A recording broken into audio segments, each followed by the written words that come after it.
नमस्कार बच्चों।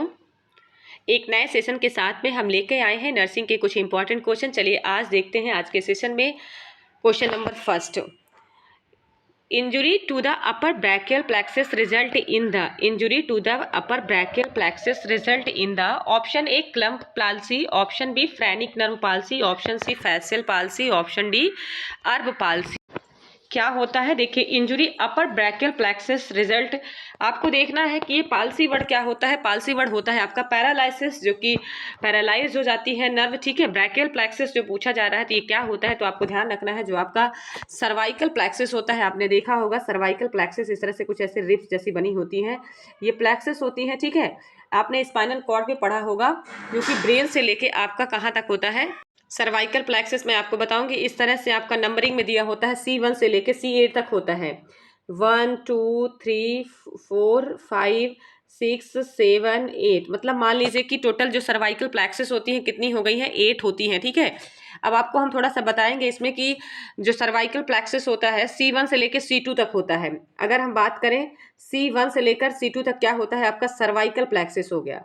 देन वहीं पे हम बात करें C5 से लेकर कहाँ तक, लेकर C5 से लेकर आपका C6 तक, C6 का C5 अगर हम देखें तो C5 और C6 तक क्या हो जाएगा, ब्रैकियल प्लेक्सस होता है। ध्यान रखिएगा, ये होता तो आपका ब्रैकियल प्लेक्सस है, लेकिन हम आपको इसमें स्पेशली रूप से आपको हम समझाएंगे कि कहाँ पे ये जो इंजुरी पूछा जा रहा है brachial plexus result in the, इसको हम कौन सा पाल्सी बोलते हैं, तो इसके बारे में आपको बताएंगे।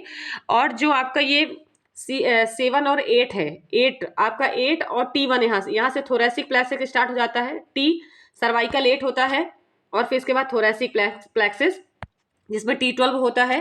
तो थोरेसिक प्लेक्सस में T1 और C8 जो होता है वो उसमें होता है आपका जो ये क्लम्प पाल्सी लिखा हुआ है, क्या होता है आपका ब्रैकियल प्लेक्सस इधर हो गया, तो ये भी लोअर एरिया होता है ब्रैकियल प्लेक्सस का, क्या होता है लोअर एरिया। ध्यान रखिएगा, ये अपर एरिया हो गया, ये क्या कहलाता है आपका लोअर एरिया जो ब्रैकियल प्लेक्सस होता है 8 और T1 को लेकर, यहाँ पे क्लम्प पाल्सी होता है। ध्यान रखिएगा, ऑप्शन ए में देखिएगा क्लम्प पाल्सी जो लिखा हुआ है, हम आपको इसको थोड़ा सा समझाएंगे कैसे ये होता है आपका। देन इसके बाद आपका फ्रेनिक नर्व पाल्सी है। देखिए ब्रैकियल पाल्सी जो C1 से लेकर आपका कहाँ तक हो रहा है, सर्वाइकल प्लेक्सस जो ब्रैकियल प्लेक्सस हो रहा है। ब्रैकियल प्लेक्सस को हम इसका जो ऑप्शन हम बता दें आपको कि injury to upper brachial plexus result in the, तो करेक्ट ऑप्शन होगा ऑप्शन डी। ध्यान रखिएगा, इसका ऑप्शन होगा अर्ब पाल्सी बोलते हैं। अपर एरिया में, अपर ब्रैकियल प्लेक्सस में, ध्यान रखिएगा अपर यहाँ पे लिखा है, लेकिन लोबर अगर यहाँ पे क्वेश्चन, यहाँ पे देखिए टर्म को समझिएगा, लोबर ब्रैकियल प्लेक्सस अगर क्वेश्चन में दे देता है तो इसका आंसर क्या हो जाता है, क्लम्प पाल्सी कहलाता है। क्या कहलाता, क्लम्प। ऑप्शन ए सही हो जाता है इसका। अगर इसमें क्या दे देता, लोबर अगर दे देता, लोबर पाल्सी। अब क्लम्प कैसे पढ़ा, तो आपको ध्यान रखना है अगस्टा डिजर्नी, और जो साइंटिस्ट थे इनका नाम था क्लम्प, यहाँ पे ई होना चाहिए, KLUMPKE, ठीक है। अगस्ता डिजर्नी क्लम्प का उनका सरनेम था, ठीक है। क्लम्पका ने क्या किया था, उन्होंने इस टर्म को दिया था, इस पाल्सी को बताया था। उन्होंने बताया था कि जो ब्रैकियल पाल्सी का लोअर सबसे लास्ट सर्वाइकल प्लेक्सस का जो सबसे लास्ट वाला C8 होता है, और T1 थोरेसिक प्लेक्सस का जो T1 होता है वो एरिया क्या कहलाता है आपका ब्रैकियल प्लेक्सस कहलाता है। और लोअर ब्रैकियल प्लेक्सस में क्या होता है आपका, जब उसमें कोई भी पैरालिसिस या नमनेस स्टार्ट होता है उसको हम बोलते हैं क्लम्प पाल्सी। क्लम्प पाल्सी मतलब होता है, पाल्सी वर्ड अगर कहीं पे आता है तो ध्यान रखिएगा पैरालाइज्ड हो जाना, शून्य हो जाना, वहां पे किसी प्रकार का सेंसेशन ना होना, ना बॉडी मूव होगी, ना किसी प्रकार का सेंसेशन होगा, ना पेन होगा, ना कुछ भी, वहां पे किसी प्रकार का सेंसेशन देखने को नहीं मिलेगा, तो उसको हम बोलते हैं पाल्सी। तो इस क्वेश्चन के अकॉर्डिंग इसका करेक्ट ऑप्शन होगा आपका injury to the upper brachial plexus result in the Erb palsy. इसको हम क्या बोलते हैं, अर्ब पाल्सी बोलते हैं। समझ में आ गया। वहीं पे हम फ्रेनिक नर्व पाल्सी देखें तो फ्रेनिक नर्व पाल्सी कहाँ पे होती है, ध्यान रखिए, located in the cardiac and thoracic. ध्यान रखिएगा, कार्डियक और थोरेसिक जो एरिया होता है, मान लीजिए कि ये आपका क्या हो गया, लंग्स हो गया, थोरेसिक एरिया हो गया आपका, ठीक है, ये आपका थोरेसिक एरिया हो गया। इस तरह से यहाँ पे एक नर्व आती है, यहाँ पे आपका ब्रेन से होते हुए एक नर्व आती है, ये दोनों साइड में होती है, लेफ्ट भी होती है और राइट भी होती है। ध्यान रखिएगा, राइट भी होगी फ्रेनिक नर्व और लेफ्ट फ्रेनिक नर्व होगी, दोनों साइड होती है। ये कहाँ पे सिचुएटेड रहेगी, आपका कार्डियक और थोरेसिक, कार्डियक थोरेसिक के बीच में क्या होती है, ये सिचुएटेड होती है। और ये क्या है आपका फ्रेनिक नर्व होता है, ठीक है। और इसमें पाल्सी हो जाना और इसमें पैरालाइज आ जाना क्या कहलाता है। और स्पेशली रूप से जब कार्डियो थोरेसिक सर्जरी होती है, स्पेशली रूप से बताया जाता है जब कार्डियक थोरेसिक सर्जरी होती है तो स्पेशल रूप से फ्रेनिक नर्व को देखा जाता है कि कहीं उसमें तो कुछ कट नहीं लगा, वो तो नर्व तो डैमेज नहीं हुई। अगर नर्व डैमेज हो जाती है तो क्या हो जाता है, वहां पे पैरालाइसिस स्टार्ट हो जाता है। ठीक है, तो फ्रेनिक नर्व पाल्सी क्या होता है, जब फ्रेनिक नर्व में पैरालाइसिस होना या नमनेस हो जाना या किसी प्रकार का सेंसेशन ना होना क्या कहलाएगा, फ्रेनिक नर्व पाल्सी कहलाएगा। समझ में आया कहाँ सिचुएटेड होती है ये, तो कार्डियक और थोरेसिक के बीचों बीच में क्या होती है, अटैच होती है। इस तरह से नर्व ऊपर से क्या होती है, यहाँ पे अटैच रहती है, ध्यान रखिएगा। ठीक है, पतली सी एक नर्व होती है। जब आप एनाटॉमी की बुक में उठा के देखिएगा फ्रेनिक नर्व बहुत क्लियर या लोइस कलर का आपको पिक्चर बेस में दिखेगी। ठीक है, तो फ्रेनिक नर्व इसको हम क्या बोलेंगे, फ्रेनिक नर्व पाल्सी। और फेशियल नर्व में अगर किसी प्रकार का पैरालाइज होता है, ठीक है, फेस में क्या होता है आपका फेशियल नर्व पाया जाता है, जो कि क्या होता है जब इसमें किसी प्रकार का पैरालाइज या डैमेज होता है उसको हम बोलते हैं फेशियल पाल्सी। और एक बात ध्यान रखिएगा, जो ब्रैकियल प्लेक्सेस होते हैं उनसे कौन सी कितनी नर्व निकलती है, तो ध्यान रखिएगा मैं नाम आपको बता देती हूँ, ब्रैकियल प्लेक्सेस, क्योंकि यहाँ पे ब्रैकियल प्लेक्सेस ही बताया गया। अपर ब्रैकियल प्लेक्सेस से जो पैरालाइज होता है, इंजुरी अगर उसमें हो गई, किसी प्रकार का डैमेज अगर उसमें हुआ, इंजुरी मतलब क्या हो जाता है, डैमेज होना। ठीक है, वहां पे घाव बन जाना या किसी प्रकार का वहां पे इंजोर्ड हो जाना या कोई प्रेशर की वजह से वहां पे इंजुरी आ गई है, तो इस प्रकार से अगर वहां पे पैरालाइज स्टार्ट होता है वो क्या कहलाता है आपका, इंजुरी। ठीक है, अब हम ब्रैकियल प्लेक्सेस की बात करेंगे, कितनी प्रकार की जो नर्व होती है, कितनी नर्व होती है, तो ब्रैकियल प्लेक्सस में 4 टाइप से नर्व होती है, ध्यान रखिएगा। तो पहला होता है आपका रेडियल नर्व, पहला हो गया आपका रेडियल नर्व। ठीक है, ब्रैकियल प्लेक्सस में कितनी नर्व होती है, 4 टाइप्स होती हैं। और दूसरा हो गया एक्सिलरी नर्व, दूसरा क्या है आपका एक्सिलरी नर्व। और तीसरा हो गया आपका मीडियल नर्व, क्या होता है मीडियल नर्व। और इसके बाद आपका होता है क्या, अल्नार नर्व। कौन सा नर्व हो गया, अल्नार नर्व। टोटल कितनी नर्व होती है आपकी, 4 टाइप्स की नर्व होती है ब्रैकियल प्लेक्सस की, ध्यान रखिएगा। तो इस पहला बोलते हैं रेडियल नर्व, दूसरा हो गया एक्सिलरी नर्व, तीसरा होता है मीडियल नर्व और फोर्थ हो गया आपका अल्नार नर्व। ये 4 टाइप्स का क्या होती है, नर्व पाई जाती है। और लोअर ब्रैकियल प्लेक्सस में अगर क्वेश्चन में पूछता पाल्सी तो क्या होता है आपका, क्लम्प पाल्सी कहलाता है, ध्यान रखिएगा। यहाँ पे अपर पूछा गया, अगर लोअर पूछता तो क्या होता, क्लम्प पाल्सी। इसका आंसर डी होगा, अर्ब पाल्सी जिसको हम बोलते हैं। नेक्स्ट क्वेश्चन देखेंगे हम, Bagosis is due to the inhalation of, bagassosis is due to the inhalation of, bagassosis क्या होता है, किसका इनहेलेशन करने से, किसको हम इनहेल कर लेते हैं, मतलब सांस के द्वारा हम किसको अपने अंदर इनहेल करना, मतलब सांस के द्वारा अंदर जाना। ठीक है, उसको हम इनहेल बोलते हैं। तो कॉटन डस्ट हो गया, शुगर केन हो गया, सिलिका हो गया कि कोल डस्ट हो गया, तो क्या होता है बताइए इसमें। तो बागोसिस किसका डस्ट होगा, इसका करेक्ट ऑप्शन होगा option B, sugarcane. Sugarcane मतलब गन्ने की फैक्ट्री में जो वर्कर वर्क करते हैं वो इनहेल करते रहते हैं बार बार, जब उनके लंग्स में जमा होने लगते हैं जो शुगर्स के जो केन निकलते हैं, रेसेस निकलते हैं, जो रेसे निकलते हैं वो जाके कहाँ होते हैं, आपके फेफड़े में, लंग्स में क्या होते हैं, जमा होने लगते हैं। और उनकी ये सारी रिस्पायरेटरी डिसीज होती है, ध्यान रखिएगा। बैगोसिस हो गया आपका, सिलिकोसिस हो गया आपका, ठीक है, बिजनोसिस हो गया। जो कॉटन डस्ट होता है उसको हम बोलते हैं बिजिनोसिस। यहाँ पे हो जाता है अगर बिजिनोसिस, क्या हो जाता है, बिजनोसिस को बोलते हैं कॉटन डस्ट। ठीक है, एंथ्राकोसिस, कोल डस्ट हो गया आपका, एंथ्रैक्स एक्सरेस मतलब एंथ्राकोसिस हो गया, ध्यान रखिएगा। तो शुगर केन, सिलिकोसिस से सिलिका डस्ट हो गया। तो इस प्रकार से आपका जो बैगोसिस होता है, जो गन्ने की फैक्ट्री होती है वहां पे जो वर्क करने वाले वर्कर्स होते हैं वो क्या करते हैं आपका। और एक शॉर्ट टर्म आपको हम याद करने का आपको याद करने का एक टर्म बता देते हैं, बैग में हम शक्कर लेके आए, बैगोसिस से हो गया बैग, ताकि आप कंफ्यूज ना हो कभी। अगर आपको इसको याद करने का आपको याद नहीं हो पाता है तो बैग में हम शक्कर लेके आए, क्या लेके आए, शक्कर। तो बैगोसिस से क्या हो गया हमारा, बैग में क्या आई, शक्कर आई, और शुगर हमारा शक्कर हो गया। तो शुगर केन डिसीज क्या हो गई आपकी, बैगोसिस हो गई। समझ में आया। तो bagassosis is due to inhalation of the sugar cane. गन्ने की फैक्ट्री में जो शुगर केन जो रेसेस निकलते हैं वो जाके हमारे फेफड़े में या लंग्स में जमा होने लगते हैं, डिपोजिट होने लगते हैं, और इससे कौन सी डिसीज हो जाती है, इसको कौन सी बीमारी बोलते हैं, इसको हम बैगोसिस बोलते हैं। समझ में आ गया। ठीक है, नेक्स्ट क्वेश्चन देखें, इसका करेक्ट ऑप्शन होगा ऑप्शन आपका बी, ध्यान रखिएगा। नेक्स्ट क्वेश्चन देखेंगे, which part is a visible display of the child physical growth and development. ऐसा कौन सा विजिबल डिस्प्ले चाइल्ड का जो पार्ट होता है फिजिकल और ग्रोथ डेवलपमेंट के लिए, तो कौन सा विजिबली पार्ट होता है, ध्यान रखिए। इसका क्वेश्चन देखिए, flow chart, intake and output chart, road to health chart, या तो फिर पाई चार्ट। तो देखिए, जिसमें हमने इसको पहले वाले सेशन में शायद किसी सेशन में बताया है कि बच्चे का जो ग्रोथ और डेवलपमेंट देखा जाता है, प्रॉपर तरीके से बच्चा ग्रोथ कर रहा है कि नहीं कर रहा है, इसको WHO ने बताया था ग्रोथ और डेवलपमेंट के लिए। तो इसका दूसरा नाम क्या होता है, रोड टू हेल्थ चार्ट। क्या नाम होता है इसका दूसरा, इसका करेक्ट ऑप्शन होगा option B, sorry option C, इसका करेक्ट ऑप्शन क्या होगा? Option C, road to health chart. इसको क्या बोला जाता है? Road to health chart. क्योंकि फ्लो चार्ट आपका तो इस प्रकार से बनता है, जब जैसे मान लीजिए किस प्रकार से आप किसी प्रकार का चार्ट बनाते हो, जैसे कोई हॉस्पिटल का नक्शा हो गया, यहाँ पे क्या क्या चीजें होनी चाहिए, तो आपने सबसे पहले फर्स्ट स्टार्ट करें, या आप फैमिली ट्री बनाते हो तो एक प्रकार का क्या होता है? आपका फ्लो चार्ट हो गया। तो इस तरह से फ्लो चार्ट तो ये हो गया। इनटेक आउटपुट चार्ट तो हॉस्पिटल में लिया जाता है। और पाई चार्ट क्या होता है? किसी रिसर्च के थीम से आप जब सर्कल बेस में, जब इस प्रकार से आप सर्कल बेस में कोई चार्ट रिप्रेजेंट करते हो, जैसे यहाँ पे हो गया, मैंने आपको बताया था ये क्वेश्चन, ये एक प्रकार का क्या होता है? आपका पाई चार्ट हो गया। या मान लीजिए कि आप वहाँ पे ग्रुप डिवाइड कर देते हो, इतने परसेंटेज यहाँ पे हो गया 1%, 6%, तो अलग अलग परसेंटेज में आप सर्कल बेस में क्या करते हो? किसी भी एरिया का जब आप रिप्रेजेंट करते हो, डाटा को रिप्रेजेंट करते हो, वो क्या कहलाता है? आपका पाई चार्ट कहलाता है। ध्यान रखिएगा, सर्कल बेस में कैसा रिप्रेजेंट करते हो आप? सर्कल बेस में, ठीक है। लेकिन यहाँ पे बच्चे के ग्रोथ और डेवलपमेंट के लिए जो चार्ट आप तैयार करते हो, इस प्रकार से होता है ग्रोथ और डेवलपमेंट का चार्ट। ध्यान रखिएगा।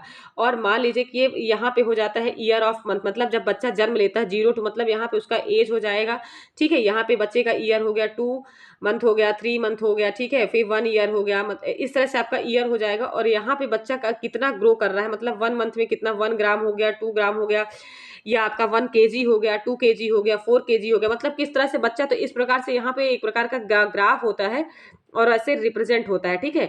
बच्चे का लाइनिंग में रोड जैसा, सड़क जैसे चार्ट, मतलब यहाँ पे फ्लो चार्ट बनता जाता है, इसलिए इसका नाम पड़ा है रोड टू हेल्थ चार्ट। ध्यान रखिएगा, इसको WHO ने दिया था, इसलिए इसका नाम पड़ा है क्या? Road to health chart. Growth और डेवलपमेंट देखते हैं, बच्चे का ग्रोथ प्रॉपर तरीके से उसके एज के अकॉर्डिंग हो रहा है कि नहीं हो रहा है, तो इसके लिए क्या किया जाता है? रोड टू हेल्थ चार्ट को किया जाता है, ठीक है। समझ में आया? इसका करेक्ट ऑप्शन होगा ऑप्शन सी। नेक्स्ट क्वेश्चन हम देखेंगे। देखिए, ये क्वेश्चन हमने मेंशन इसलिए किया है क्योंकि ये क्वेश्चन बहुत कम बच्चे हैं कि जो कि समझ पाएंगे, तो आप इसको आज समझिएगा, इसलिए मैंने इस सेशन में रखा है। ऐसे भी क्वेश्चन एम्स में पूछे जाते हैं, ऐसे क्वेश्चन आपके एग्जाम में आते हैं इस तरह से, और बच्चे बहुत कंफ्यूज होते हैं, उनको समझ में ही नहीं आता कि इस क्वेश्चन में पूछा क्या जा रहा है। तो देखिए, इस तरह से मैं क्वेश्चन पढ़ूंगी, आप इसको देखिएगा और समझिएगा। Give statement are assertion A and reason. एक तो सबसे पहले उसका थीम देगा, उसका कॉन्सेप्ट देगा और उसका रीजन बताएगा, ठीक है।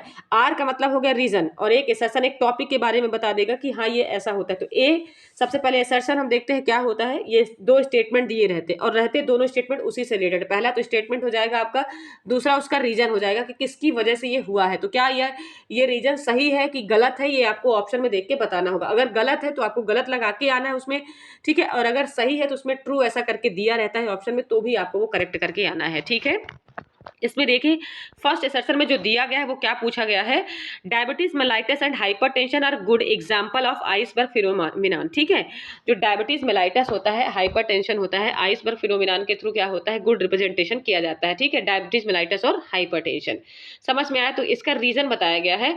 क्या दोनों both are non communicable disease? ये तो सही बात है कि डायबिटीज मेलाइटस और hypertension are good example iceberg phenomenon के थ्रू, ठीक है। लेकिन क्या दोनों नॉन कम्युनिकेबल डिसीज है? सेलेक्ट द करेक्ट आंसर आपको बताना है। तो इसमें पूछा गया है क्या both A and R true and R is correct explanation. क्या ए और आर क्या दोनों सही है, और आर क्या करेक्ट एक्सप्लेनेशन दे रहा है कि नहीं दे रहा है, ठीक है। क्योंकि डायबिटीज मेलाइटस सभी को मालूम है, ये दोनों डिसीज क्या होती है? नॉन कम्युनिकेबल डिसीज होती है। ध्यान रखिएगा, क्या होती है? कम्युनिकेबल नहीं होती, नॉन कम्युनिकेबल डिसीज होती हैं।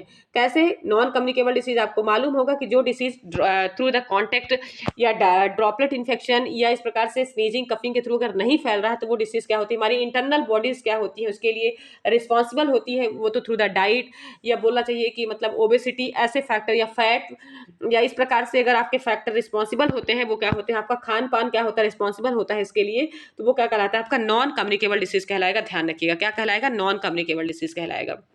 ये तो करेक्ट स्टेटमेंट हो गया। लेकिन आर भी क्या बोल रहा है? नॉन कम्युनिकेबल डिसीज, ये भी सही है आपका। तो इसमें पूछा जा रहा है कि ए एंड आर ट्रू है कि सेकंड वाला ऑप्शन, बी ऑप्शन पढ़िएगा, both A and R true but R is not correct. तो ये तो गलत है, क्योंकि आर करेक्ट एक्सप्लेनेशन दे रहा है, क्योंकि ये आपका डायबिटीज और हाइपरटेंशन क्या है? दोनों नॉन कम्युनिकेबल डिसीज होते हैं।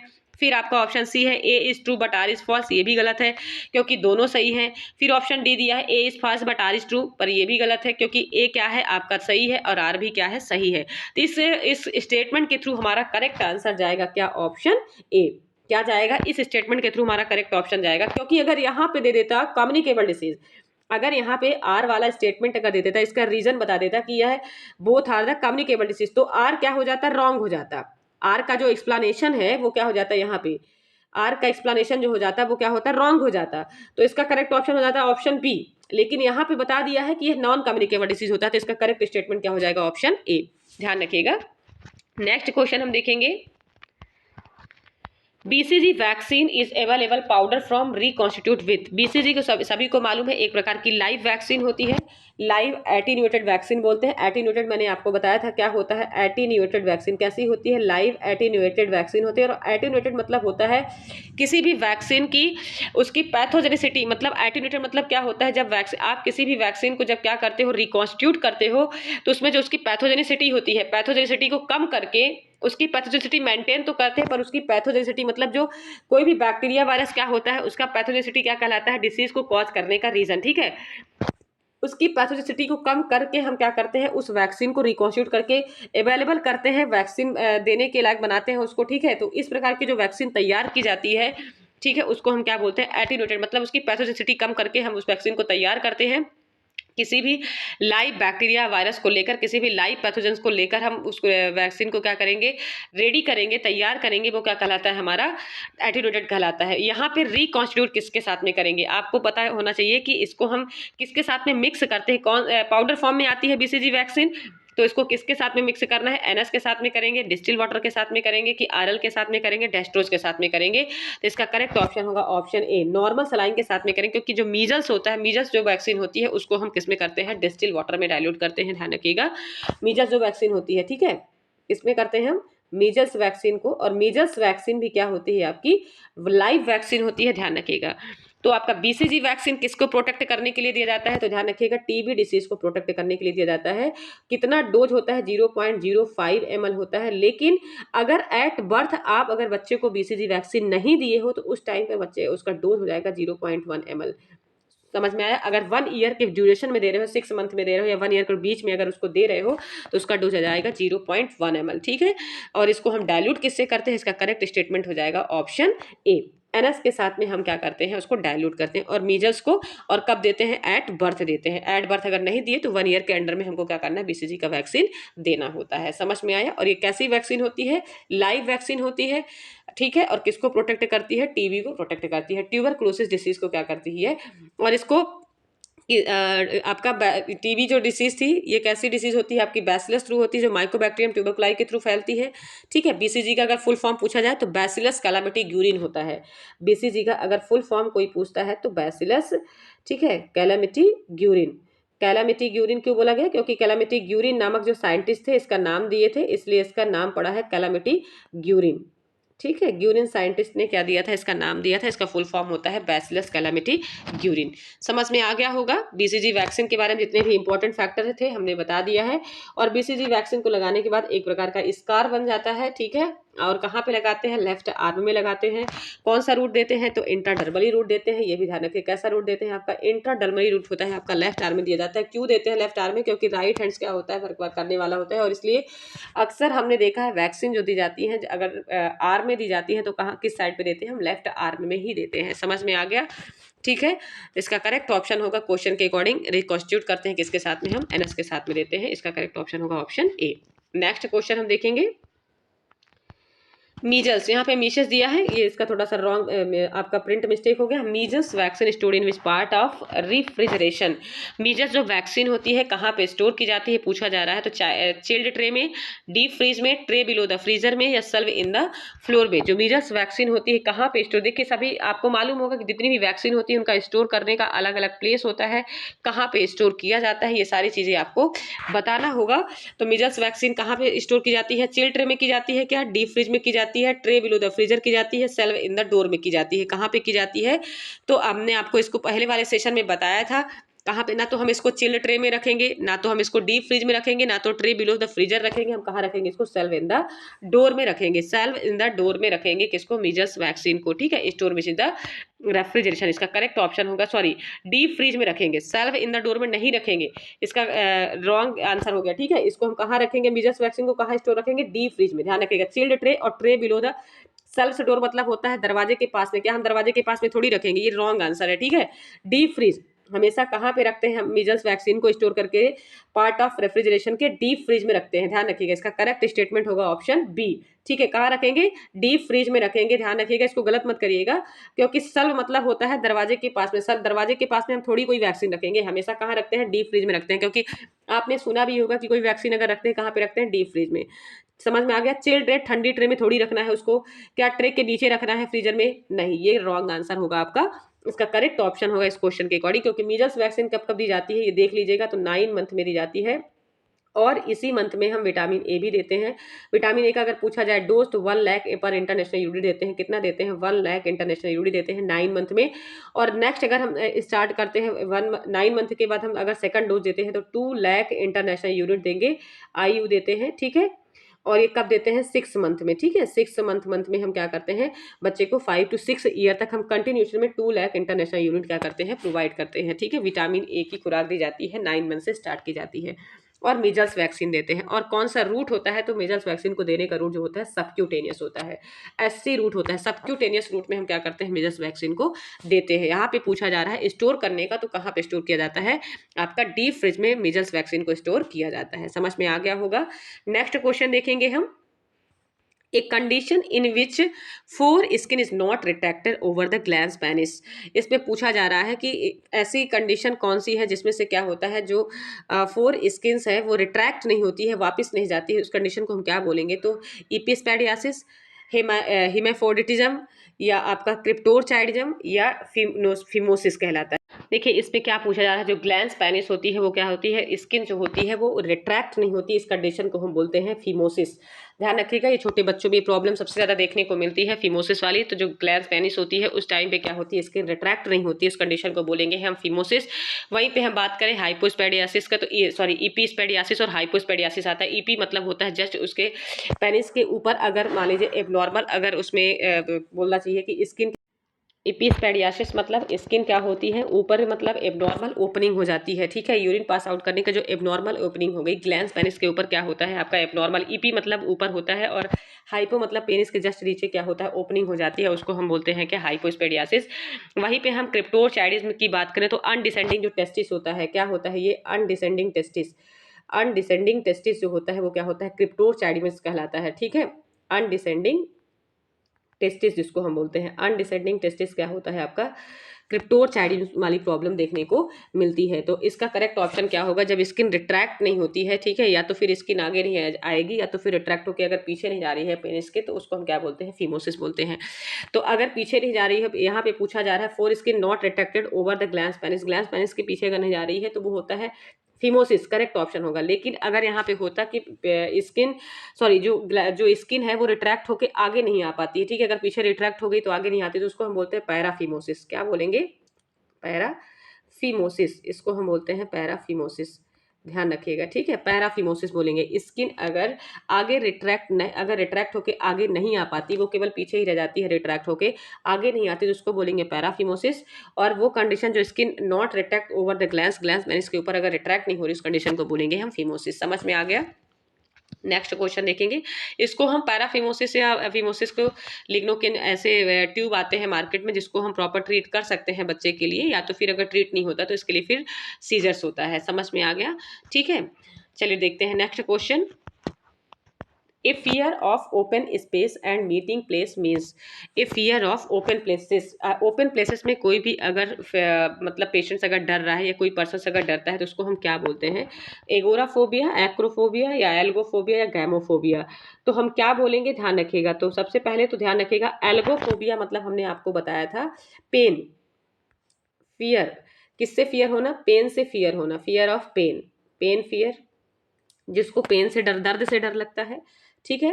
एक्रोफोबिया, हाइट, किससे डर लगता है? हाइट से अगर डर लग रहा है उसको एक्रोफोबिया कहलाएगा।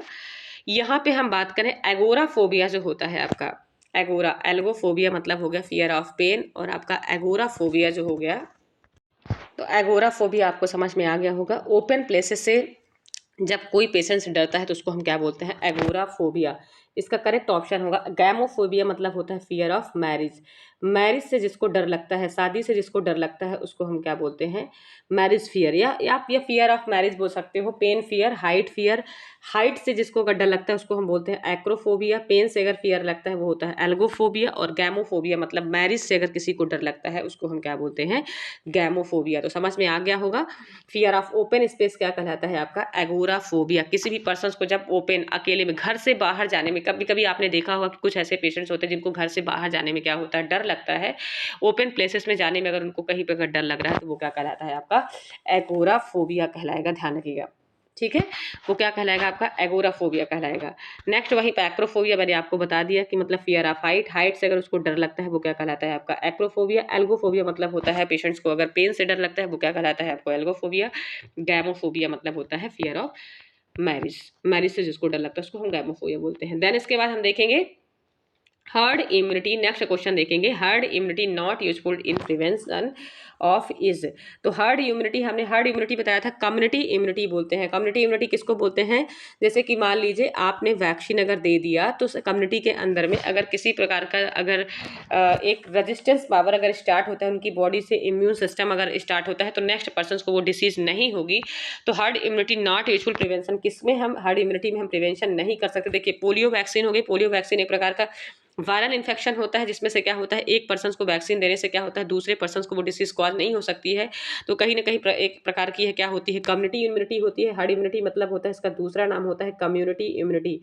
और कम्युनिटी इम्यूनिटी किसको बोलते हैं? ऐसी इम्यूनिटी जो कम्युनिटी, हम किसी कम्युनिटी में अगर किसी भी मान लीजिए किसी भी डिसीज के लिए हम वैक्सीनेशन करने वाले हैं, तो वैक्सीनेशन करने के बाद क्या होता है, उस एरिया के जितने भी पॉपुलेशन होती है, या जिसको हम बोलते हैं कि अगर हम उस एरिया में अगर हमने 500 पॉपुलेशन को हमने वैक्सीनेशन दे दिया, अगर हम वैक्सीनेशन दे देते हैं तो किसी भी नेक्स्ट पर्सन के कॉन्टेक्ट में अगर वो पर्सन आते हैं तो वो डिसीज फैलेगी नहीं। तो वो उनकी बॉडी के अंदर क्या हो चुका है, उसके लिए इम्यूनिटी पावर इंक्रीज हो चुका है, जिससे अब वो डिसीज से हम क्या कर सकते हैं? प्रिवेंट कर सकते हैं। तो यहाँ पे हम पोलियो के लिए देते हैं तो उससे हम प्रिवेंट कर सकते हैं। आपका रुबेला के लिए देंगे तो भी प्रिवेंट कर सकते हैं। आपका मीजल्स, क्योंकि ये सारे क्या होते हैं? ड्रॉपलेट इन्फेक्शन होते हैं, डायरेक्ट कॉन्टैक्ट या रेस्पिरेटरी सिस्टम इन्फेक्शन होते हैं, जो कि क्या करते हैं, एक पर्सन के दूसरे पर्सन के कॉन्टैक्ट में आने से फैलता है। इसलिए जैसे हम अगर वैक्सीन दे देते हैं तो ये कंट्रोल में आ जाते हैं और नेक्स्ट पर्सन को कॉज नहीं करते हैं। बात वहीं पे करें, इसका हार्ड इम्यूनिटी किसके लिए यूजफुल नहीं होती है? जिसमें उसका कोई इफेक्ट नहीं होता। आप वैक्सीनेशन दो तो नेक्स्ट पर्सन को कोई भी इसका बेनिफिट नहीं होता, मतलब नेक्स्ट पर्सन में कोई भी इस प्रकार का इम्यूनिटी पावर इंक्रीज नहीं होता है, क्योंकि वो अफेक्ट होगा, जिस पर्सन को ये प्रॉब्लम होगी तो उसको ये अफेक्ट करेगा, सिर्फ उसी पर्सन को करेगा, नेक्स्ट पर्सन में किसी प्रकार का इसमें देखने को नहीं मिलेगा। तो ऐसा इम्यूनिटी किसमें होता है? टिटनेस में होता है। इसका करेक्ट ऑप्शन होगा, हार्ड इम्यूनिटी नॉट यूजफुल किसके लिए होता है? ये टिटनेस के लिए होता है। इसका करेक्ट ऑप्शन होगा ऑप्शन सी। ध्यान रखिएगा, ये कैसी इम्यूनिटी होती है? Community immunity. समझ में आ गया। और ऐसी इम्यूनिटी जो कम्युनिटी के अंदर किसी भी पर्सन को जब हम एक डिसीज के लिए अगर वैक्सीन अगर दे देते हैं तो उसके लिए उसकी बॉडी में क्या होते हैं? रेजिस्टेंट पावर ऑफ डिसीज क्या होते हैं? इंक्रीज हो जाते हैं, इम्यूनिटी पावर इंक्रीज हो जाती है, जिससे किसी भी नेक्स्ट पर्सन को डिसीज कॉज नहीं करते हैं। वो कहलाता है आपका हर्ड इम्यूनिटी। समझ में आया। नेक्स्ट क्वेश्चन देखेंगे, filaria is caused by, filaria is caused by, filaria disease क्या होता है? इसको हम हिंदी में बोलते हैं हाथी पाँव, जिसको हम बोलते हैं, ठीक है। तो फाइलेरिया जो डिसीज होती है किसके थ्रू फैलने वाली होती है? एनाफ्लिज मॉस्किटो, टीनिया सजाइनेटा के थ्रू, या बुचेरिया बैंक्रॉफ्टी के थ्रू, या एडीज मॉस्किटो के थ्रू। तो फाइलेरिया डिसीज किसके थ्रू फैलती है? आपकी ऑप्शन सी, बुचेरिया बैंक्रॉफ्टी के थ्रू फाइलेरिया डिसीज कॉज होती है। अगर इसका इंक्यूबेशन पीरियड देखें तो आपका 30 डेज तक चलता है, 6 to 30 डेज रहता है। लेकिन अगर ये आपका वैसे मिनिमम तो आपका 15 डेज आएगा, लेकिन अगर मान लीजिए ये लॉन्ग प्रोलॉन्ग पीरियड तक जाता है तो आपका 6 मंथ तक भी जाएगा, आपका 1 ईयर तक भी जाएगा फाइलेरिया डिसीज। लेकिन स्पेशली रूप से बुचेरिया बैंक्रॉफ्टी बैक्टीरिया के थ्रू क्या होता है? आपका फाइलेरिया डिसीज कॉज होता है। ध्यान रखिएगा। एनाफ्लीज मॉस्किटो के थ्रू तो आपका मलेरिया फैलता है। टीनिया सजाइनेटा और एडीज मॉस्किटो से तो आपका क्या फैलता है? डेंगू फैलता है। डेंगू जो फैलता है किसके थ्रू फैलता है? आपका एडीज मॉस्किटो के थ्रू फैलता है। और फाइलेरिया डिसीज जो फैलती है किसके थ्रू फैलती है? एक प्रकार का ये आप बोल सकते हो फाइलेरिया को राउंड वॉर्म इन्फेक्शन होता है ये, ठीक है। Filaria disease round warm infection parasitic lymphatic filaria के थ्रू फैलता है। ध्यान रखिएगा। ये क्या होता है? आपका जो बुचेरिया बैंक्रॉफ्टी होता है लिम्फेटिक फाइलेरियासिस होता है, लिम्फेटिक फाइलेरियासिस भी बोलते हैं इसको। और इसका इंक्यूबेशन पीरियड हम बता ही चुके हैं आपको, 30 डेज बोल सकते हो, या तो आप 30 डेज का नहीं बताना है तो 4 वीक भी आप बता सकते हो। 30 डेज या तो फिर 4 वीक का इसका ड्यूरेशन होता है। अगर ये प्रोलॉन्ग टाइम पे जाता है तो 8 मंथ से लेकर आपका 8 मंथ से लेकर आप 16 मंथ भी बोल सकते हो। 16 मंथ तक इसका ड्यूरेशन होता है, लॉन्ग टाइम तक। अगर ये हाईली इन्फेक्शन अगर होता है फाइलेरिया का तो ये इसमें क्या होते हैं, पैर जो होते हैं, लिम्फेटिक सिस्टम इसमें इन्वॉल्व होता है और यह एक पैरासाइटिक डिसीज होती है, राउंड वॉर्म इन्फेक्शन होता है ये राउंड वॉर्म। और उस बैक्टीरिया का नाम है, बैक्टीरियल डिसीज होती है, ध्यान रखिएगा, बैक्टीरिया का नाम है Wuchereria bancrofti. Round warm infection होता है फाइलेरिया डिसीज, ध्यान रखिएगा, राउंड वॉर्म इन्फेक्शन होता है। इसमें क्या होता है, ये एक पैरासाइटिक डिसीज होती है जिसमें ये बैक्टीरिया क्या करता है, जाके पैरासाइट की तरह अपना जो भी न्यूट्रिशन होता है बॉडी से लेता है, ठीक है, पेशेंट की बॉडी से लेगा। और इसमें क्या होता है, स्पेशली रूप से जो लैग्स होती हैं, लोअर लिम्ब जो होता है, हाँ पैर जो होता है, वो क्या होता है, पूरी तरह से स्वेल्ड हो जाती है, इसलिए इसको बोला गया है हाथी पाँव। इस डिसीज को बोला भी गया है हाथी पाँव, इसका नाम है हिंदी में हाथी पाँव बोलते हैं, ध्यान रखिएगा। समझ में आया। तो फाइलेरिया डिसीज क्या होती है आपकी, ये किसके थ्रू फैलती है, तो बैक्टीरियल डिसीज होती है, पैरासाइटिक इन्फेक्शन होता है, राउंड वॉर्म इन्फेक्शन होता है और उसका नाम है बैक्टीरिया का वुचेरिया बैंक्रॉफ्टी। और लिम्फेटिक सिस्टम को इफेक्ट करता है, इसलिए इसको बोला गया है लिम्फेटिक फाइलेरिया भी इसको हम बोलते हैं, इसका दूसरा नाम है लिम्फेटिक फाइलेरिया। नेक्स्ट क्वेश्चन देखेंगे, Indian red cross society was established in, Indian red cross society जो है वो कब इस्टेब्लिश की गई है, तो 1927, 1932 या 1952 या 1920। तो इंडियन रेड क्रॉस सोसाइटी, देखिए जितनी भी जो एजेंसीज हैं वो स्पेसिफिक रूप से किस लिए इस्टेब्लिश की जाती थी, तो देखिए जो भी एजेंसीज अगर इस्टेब्लिश की जाती थी वो किसके लिए की जाती थी, आपका establishment for the health, health को इस्टेब्लिश करने के लिए, free from of disease, prevention disease को प्रिवेंट करने के लिए, ठीक है, एक वेल सोसाइटी को बनाने के लिए क्या किया जाता था, हर एजेंसीज को लॉन्च किया जाता था, कुछ ना कुछ उसका एक बेसिक एम्स होता था चलाने का। तो इंडियन रेड क्रॉस सोसाइटी कब इस्टेब्लिश की गई थी, तो 1920 में की गई थी। इसका करेक्ट ऑप्शन होगा ऑप्शन डी। और इसका हेड क्वार्टर अगर पूछा जाता है तो कहाँ है, इंडियन रेड क्रॉस सोसाइटी का हेड क्वार्टर है दिल्ली, ध्यान रखिएगा, दिल्ली में क्या है, इसका हेड क्वार्टर है, ठीक है। देन नेक्स्ट क्वेश्चन हम देखेंगे, all of the following means of the personal hygiene except, ऐसा करके क्वेश्चन बहुत सारा एग्जाम में पूछा जाता है, ध्यान रखिएगा। All of the following means are personal hygiene except nail cutting, bathing, combing, fighting. इसमें से जितने भी ऑप्शन है ये आपके पर्सनल हाइजीन के अंदर में आएंगे और एक ऐसा ऑप्शन है जो कि पर्सनल हाइजीन के अंडर में नहीं आएगा, एक्सेप्ट क्वेश्चन पूछा गया है, ध्यान रखिएगा। तो नेल कटिंग, बाथिंग और कॉम्बिंग, ये तीनों क्या होते हैं आपके पर्सनल हाइजीन की। कॉम्बिंग मतलब होता है कंघी करना, कंघी करना जो आप करते हो, हेयर को जब अच्छे से सुलझाते हो वो क्या कहलाता है, आपका कॉम्बिंग कहलाता है, ठीक है। नेल कट करना, बात करना, ये सब, नहाना, ये सब किस में आता है, आपका पर्सनल हाइजीन के अंदर आएगा। लेकिन फाइटिंग, लड़ाई करना कोई पर्सनल हाइजीन नहीं होता है, तो ये किस में जाएगा आपका, इसका करेक्ट ऑप्शन होगा, पूछा गया है हाइजीन के अलावा इसमें कौन सा ऐसा छोड़ के है, तो फाइटिंग क्या होता है आपका पर्सनल हाइजीन के अंदर में नहीं आता है, ये किस में आता है आपका अलग आता है, ये किसी भी हाइजीन में नहीं आता है, ठीक है। समझ में आया। नेक्स्ट क्वेश्चन हम देखेंगे, डोज ऑफ, देखिए आ गया ये क्वेश्चन रिपीट हुआ, dose of BCG vaccine, BCG vaccine का डोज कितना होता है, तो ध्यान रखिएगा डोज ऑफ बीसीजी वैक्सीन का तो 0.05 ml होता है आईडी, ये 0.1 ml आईडी होगा, 0.5 ml आईवी होता है या 0.5 ml एससी होता है। तो अगर इसमें डोज पूछा जाता है तो आपको आपको इसका डोज बताना होगा, किसमें, करेक्ट ऑप्शन होगा ऑप्शन सी। लेकिन मान लीजिए मैंने आपको ये भी बताया था कि अगर यहाँ पे क्वेश्चन मेंशन कर देता है डोज ऑफ बर्थ, बर्थ के टाइम पे बीसीजी वैक्सीन का डोज क्या होता है, तो आपको इसका ऑप्शन बताना होता है 0.05 ml आईडी होता है, इंट्राडर्मली आपका बी हो जाता है ऑप्शन, ठीक है। लेकिन यहाँ ओनली वन डोज पूछा है, डोज ऑफ बीसीजी वैक्सीन, तो यहाँ पे 0.1 ml बताना होगा और इंट्राडर्मली रूट में देते हैं हमेशा, इसलिए ध्यान रखिएगा। इसमें अगर कोई ऑप्शन मेंशन नहीं किया है तो आपको इसका करेक्ट ऑप्शन 0.1 ही बताना है, जब उसमें बर्थ ऑप्शन मेंशन कर देता तो ही आपको क्या करना है, फिर वहां पे आपको 0.05 लगाना, इसका करेक्ट ऑप्शन होगा ऑप्शन सी।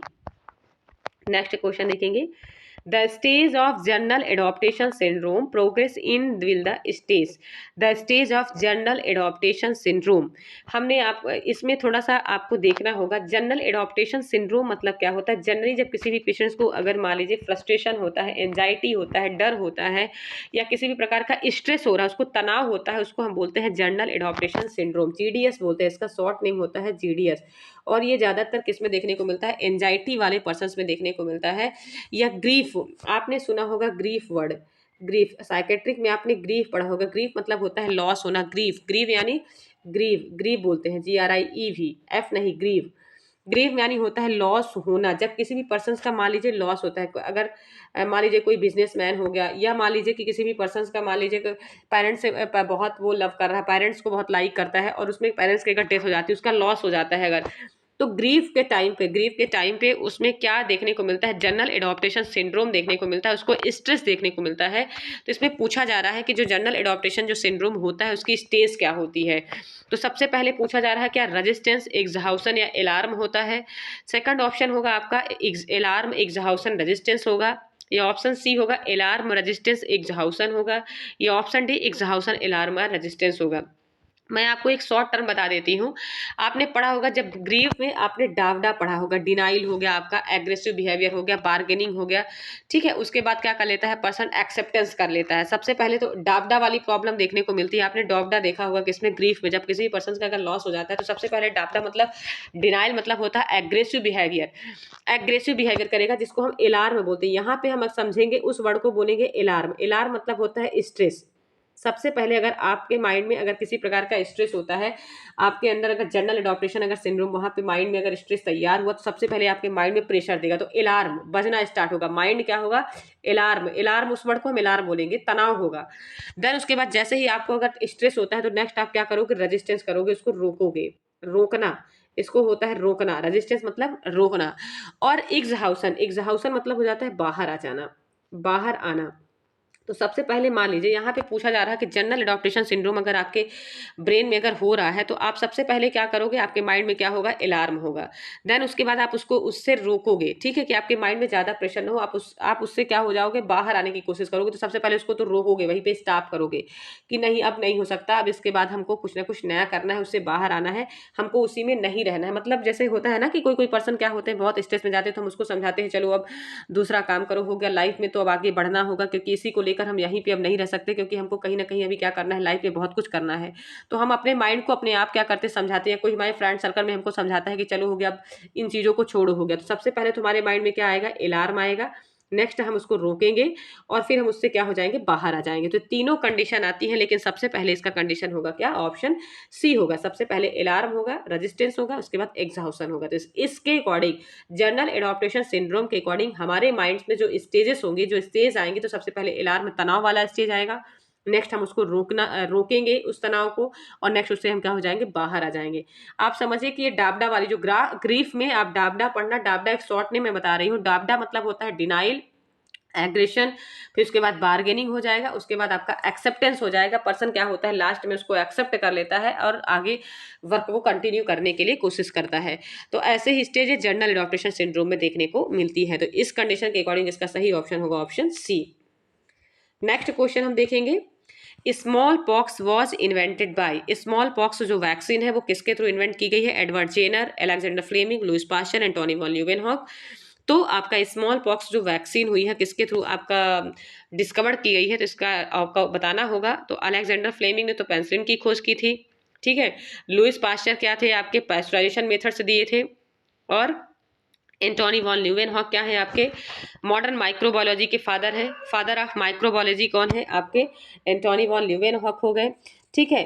फिर इसके बाद स्मॉल पॉक्स को इन्वेंट करने वाले कौन है, एडवर्ड जेनर है, ध्यान रखिएगा। और 1977 में ये क्या किया गया था, इरेडिकेट कर दिया गया था।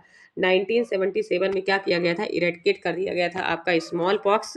ध्यान रख, अगर हम बात करें कि स्मॉल पॉक्स से इरेडिकेट कब किया गया था, तो इसको एडवर्ड जेनर ने तो सबसे पहले क्या किया गया था, इन्वेंट किया था, ध्यान रखिएगा। और इरेडिकेट कब किया गया था, तो 79 में, 1979 में इंडिया में इरेडिकेट किया गया था। और 8 मई 1980 में, 8 मई 1980 में क्या किया गया था, इंडिया में इरेडिकेट किया गया था। ध्यान, सॉरी, वर्ल्ड में इरेडिकेट किया गया था। ये तो इंडिया में हो गया आपका, और ये वर्ल्ड में इरेडिकेट किया गया था। 8 मई 1980 को इरेडिकेट किया गया था, ठीक है। अलेक्जेंडर फ्लेमिंग ने तो पेंसिलिन का किया था। Father of microbiology Louis Pasteur को ही बोला जाता है। और एंटोनी वॉन ल्यूवेनहॉक क्या है आपके फादर ऑफ मॉडर्न माइक्रोबायोलॉजी हैं। मॉडर्न माइक्रोबायोलॉजी के जो फादर हैं वो क्या है आपके, एंटोनी वॉन ल्यूवेनहॉक है। और फादर ऑफ माइक्रोबायोलॉजी बस बोला जाए तो लुइस पास्चर, जिसमें इन्होंने पैस्चराइजेशन का मेथड भी दिया था, लुइस पास्चर ने, ध्यान रखिएगा। और आपको ये भी ध्यान रखना है कि भारत के जो माइक्रोबायोलॉजिस्ट है, फादर ऑफ माइक्रोबायोलॉजी, वो जेबी भाट है। कौन है, जेबी भाट है, ठीक है। भारत के जो माइक्रोबायोलॉजिस्ट है, अगर पूछा जाए कि इंडिया के माइक्रोबायोलॉजी कौन है, फादर ऑफ माइक्रोबायोलॉजी, तो कौन है, जेबी भाट है, ठीक है। एंटोनी वॉन ल्यूवेनहॉक और लुइस पास्चर क्या है आपका father of microbiology, Louis Pasteur है। लेकिन अगर मॉडर्न माइक्रोबायोलॉजी का फादर पूछा जाए तो कौन है, एंटोनी वॉन ल्यूवेनहॉक है, ध्यान रखिएगा। और लुइस पास्चर ने पैस्चराइजेशन मेथड भी दिया है सबसे पहले इन्होंने। ठीक है। मिल्क में जो मिल्क का पैस्चुरेशन मेथड किया जाता है माइक्रोब्स को किल करने का, वो कौन दिया था? लुईस पास्चर ने दिया था। 60 डिग्री सेल्सियस में मिल्क को क्या किया जाता है? पैस्चराइज किया जाता है 30 मिनट्स के लिए, ध्यान रखिएगा। नेक्स्ट क्वेश्चन हम देखेंगे, wallpaper pyloric tumour and projectile vomiting is found in. Wallpaper pyloric tumour, यहाँ पे देखिए थोड़ा सा प्रिंट मिस्टेक हुआ है, वॉलपेपर नहीं होगा, यहाँ पे पाल्पेबल होगा। यहाँ पे थोड़ा सा प्रिंट मिस्टेक हो गया है, पाल्पेबल। पाल्पेबल मतलब हैंड से जब पाल्पेट करके आप देखते हो, फिंगर के थ्रू पाल्पेट करके देखते हो, वो क्या होता है आपका? पाल्पेबल। तो पाल्पेबल पाइलोरिक ट्यूमर, मान लीजिए किसी प्रकार का पाइलोरिक, ये मान लीजिए स्टमक हो गया आपका। मैं एक प्रकार का थोड़ा सा स्ट्रक्चर बनाने की कोशिश करती हूँ। ये आपका स्टमक हो गया, ठीक है। तो इसमें बताया जा रहा है जो आपका पाइलोरस होता है, ये एरिया क्या कहलाता है? आपका पाइलोरस कहलाता है। इस तरह से बन भी गया है। नैरोइंग, नैरोइंग मतलब होता है अगर यहाँ का एरिया सकरा है, ठीक है, फैला हुआ नहीं है, नैरो हो गया है, इसको हम क्या बोलेंगे? पाइलोरस। पाइलोरस वाला एरिया है लेकिन नैरोइंग, इसको हम बोल देंगे नैरोइंग एरिया। नैरोइंग मतलब होता है सकरा, सकरा हो जाना, ये एरिया पूरा सकरा हो गया है। और इसमें क्या मतलब जब आप खाने, ये ईसोफेगस हो गया, ये ईसोफेगस हो गया, ठीक है। ईसोफेगस में क्या होता है? जब फूड आता है, जब आप खाना लेते हो तो यहाँ से फूड इंटर किया, लेकिन यहाँ पाइलोरस क्या हो गया? फूड डाइजेस्ट होकर नीचे जा ही नहीं पा रहा है, क्योंकि पाइलोरस क्या हो गया है? सकरा हो गया है। तो फूड दोबारा से क्या होगा? रिगर्जिटेट होकर फिर वापस आ रहा है, यहाँ से लौट के आपका ईसोफेगस के ऊपर फिर से वापस फूड आ रहा है, ठीक है। तो ये किस कंडीशन पे होता है? ये पूछा जा रहा है कि wallpaper pyloric tumour and projectile vomiting is found in.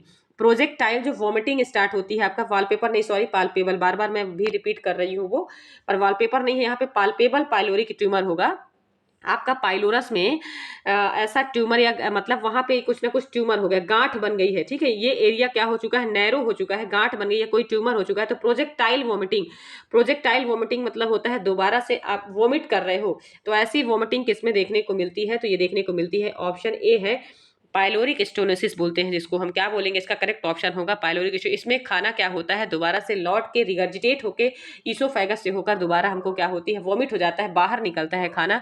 इसको हम क्या बोलेंगे? आप पाइलोरिक स्टोनिक बोले। यहाँ पे हम मेगा कॉलोन देखते हैं, तो मेगा कॉलोन तो होता है आपका गैंग्लियोनिक हिस्टस्प्रुंग डिसीज में देखने को मिलता है। ये किस में देखने को मिलता है? मेगा कॉलोन किस में देखने को मिलता है? हिस्टस्प्रुंग डिसीज में देखने को मिलता है, हिस्टस्प्रुंग डिसीज में देखने को मिलता है। हिस्टस्प्रुंग डिसीज में क्या होता है? जो आपका ए गैंग्लियोनिक नर्व होता है उसका जो बोलना चाहिए कि स्फिंक्टर्स, मतलब इसमें जो फूड्स का क्या होना चाहिए? प्रॉपर तरीके से आउट नहीं हो पाता, आपका जो स्टूल होता है पास आउट नहीं हो पाता है। गैंग्लियोनिक नर्व का जो संकुचन होता है, क्रमानुकुंचन जो होता है, जो स्फिक्चर होता है, वो क्या होते हैं? लॉस हो जाते हैं। और ये किसमें होता है? ये एट बर्थ प्रेजेंट होता है। हिस्टस्प्रुंग डिसीज क्या होता है? कभी कभी रिकवर भी हो जाता है, और मतलब बच्चों में रिकवर नहीं हो पाता है तो इसमें क्या करना पड़ता है? सीजर करना होता है। तो ये मेगा कोलन मतलब होता है ए गैंग्लियोनिक नर्व क्या होते हैं उसमें, जो उनका बोलना चाहिए कि इंस्ट्रक्चर जो होता है वो क्या होता है? लॉस हो जाता है, डैमेज हो जाता है, वो क्या कहलाता है? हिस्टस्प्रुंग डिसीज में देखने को मिलता है मेगा कोलोन की कंडीशन। डायरिया तो सभी को मालूम है कि वाटरी स्टूल जो पास होता है उसको हम डायरिया बोलते हैं। ओम्फैलोसिली क्या होता है? एम्फैलोसिली में क्या होता है? एबनॉर्मल प्रोट्रूड हो जाता है अम्लाइकस। अम्लाइकस क्या होता है? जब किसी किसी बच्चे में क्या होता है? एम्लाइकस वाला एरिया जो होता है, जो आपका अम्लाइकस एरिया होगा, वो क्या होता है? प्रोट्रूड हो जाता है, बाहर आ जाता है। ऐसे मान लीजिए किसी के बच्चे का ये स्टमक होगा और ये अम्लाइकस वाला जो रीजन है वो इस तरह से आकर क्या हो जाता है? बाहर आ गया, प्रोट्रूड हो गया, उसको हम बोलते हैं ओम्फैलोसिली। इस एरिया को हम क्या बोलेंगे? अगर उसका जो अम्लाइकस, ध्यान रखिएगा, अम्लाइकस जो होता है, अम्लाइकल का जो पार्ट होता है, abnormal part protrude in the अम्लाइकस, मतलब किसी भी प्रकार का कोई एबनॉर्मल पार्ट जो होता है अम्लाइकस में क्या होता है? बाहर आ जाता है, उसको हम बोलेंगे ओम्फैलोसिली। ध्यान रखें, उस टर्म को क्या बोलते हैं? Abnormal part protrude in the umbilicus. Umbilicus में एबनॉर्मल कोई भी पार्ट बाहर आ जाएगा, अम्लाइकस पार्ट जो क्या होता है? बाहर आ जाता है एबनॉर्मल रूप से, उसको हम बोलते हैं ओम्फैलोसिली। लेकिन इस क्वेश्चन के अकॉर्डिंग प्रोजेक्टाइल वॉमिटिंग जो फाउंड होती है किसमें होती है? आपकी पाइलोरिक स्टेनोसिस में होती है। इसका करेक्ट ऑप्शन होगा ऑप्शन ए। समझ में आया? नेक्स्ट क्वेश्चन हम देखेंगे। चलिए ठीक है, आज इतना ही। आज का सेशन कैसा लगा, और जिस भी क्वेश्चन में आपको थोड़ा डाउट होगा उसको कमेंट्स करके बताइएगा। नेक्स्ट सेशन के साथ में एक नए क्वेश्चन के साथ में हम लेकर आएंगे कल फिर से नर्सिंग के कुछ इंपॉर्टेंट क्वेश्चन। चलिए, ज़्यादा से ज़्यादा लोगों को शेयर करिए, और जिन बच्चों को समझ में नहीं आता, मैं एक नए उसमें क्लास में कुछ बच्चों का कहना है, कमेंट्स करके कुछ बच्चे बोल रहे थे कि मतलब थ्योरी क्लास अगर उनको चाहिए, तो हमने सर को एक थ्योरी क्लास भी प्रोवाइड किया है गायनिक का, आप सर से थोड़ा कंसल्ट करिएगा। गायनिक के जिसको भी क्लास चाहिए थोड़ी की, हमने अपने यूट्यूब चैनल में उसको थोड़ा सा बनाया हुआ है, तो आप उसको पढ़ने के लिए ले सकते हैं। सर से थोड़ा कंसल्ट कर लीजिएगा इसके बारे में। और ज़्यादा से ज़्यादा बच्चों को शेयर करिए, जो बच्चे तैयारी कर रहे हैं, प्रिपरेशन कर रहे हैं आने वाले एग्जाम्स के लिए। बाकी कल एक नए सेशन के साथ में हम लेकर आएंगे, और बाकी जो भी जानकारी आपको चाहिए आप कमेंट्स करके बताइएगा, हम आपको बताएंगे। धन्यवाद। और जो वो थ्योरी क्लास है ध्यान रखिएगा, वो ओबीजी सब्जेक्ट से है, गायनिक सब्जेक्ट से बना हुआ है, ठीक है।